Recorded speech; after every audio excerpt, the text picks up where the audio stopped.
A 25-year-old railroad foreman was about to survive one of the most extraordinary accidents in human history.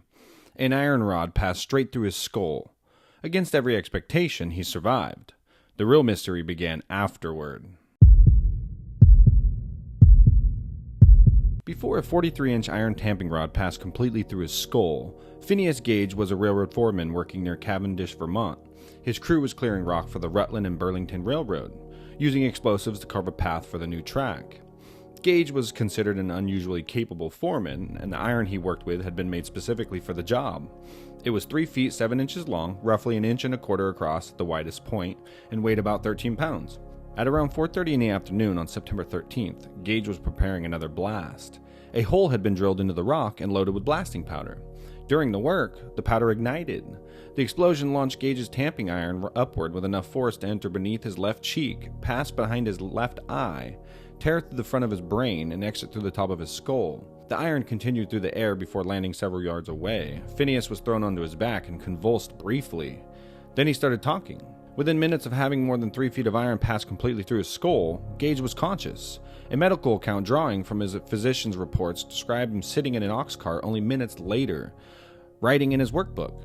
He traveled roughly 3/4 of a mile back towards his quarters, sitting upright for the journey. About 30 minutes after the explosion, physician Edward Williams arrived to examine him. Phineas was sitting outside the hotel, and he greeted the doctor himself. "Doctor, here is business enough for you." Williams could see the pulsations of Phineas' brain through the wound at the top of his head. Phineas was conscious enough to explain what had happened himself. The injury was so extraordinary that Williams initially had difficulty accepting that the iron had actually passed completely through Gage's head. Soon afterward, Dr. John Martin Harlow took over his treatment. Gage had lost a tremendous amount of blood. His skull was fractured, and the iron had left a devastating wound through the front of his brain. Yet he could still recognize people, answer questions, and describe the accident. Surviving the explosion didn't mean Phineas was safe. The wound continued bleeding, and a severe infection followed. His condition deteriorated until he became semi-conscious for an extended period. At one point, his chances looked poor enough that a coffin was prepared for him. Harlow continued treating the wound, and by roughly the 5th week, the infection had resolved enough for Gage to regain consciousness. He had permanently lost vision in his left eye, but he was alive. About 10 weeks after the accident, he was able to return home.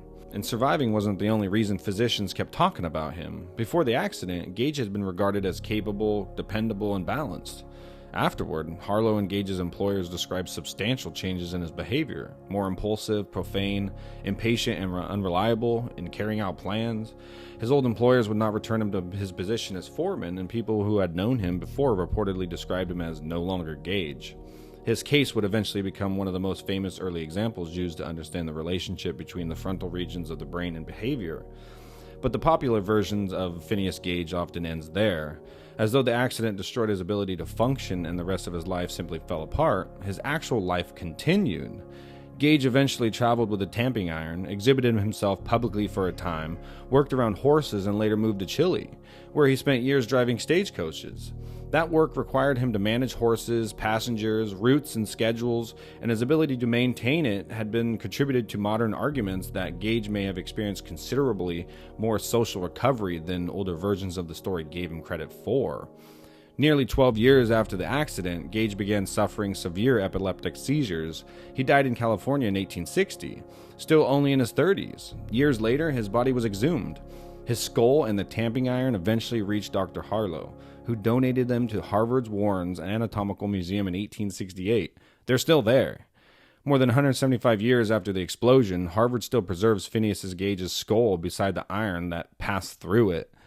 3 feet 7 inches of iron, roughly 13 pounds through the front of his brain.